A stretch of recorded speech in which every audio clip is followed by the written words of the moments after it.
station is activating the Houston Area Emergency Alert System. The National Weather Service in Lake City has issued a severe thunderstorm warning for southeastern Montgomery County, northwestern Chambers County, southwestern Liberty County, and northeastern Harris County until 7 o'clock p.m.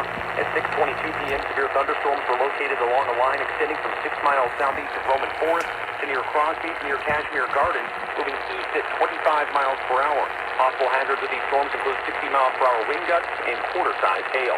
Again, a severe thunderstorm warning for southeastern Montgomery County, northwestern Chambers County, southwestern Liberty County, northeastern Harris County until 7 o'clock p.m.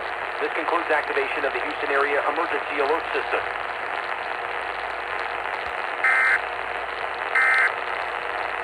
Remember, when these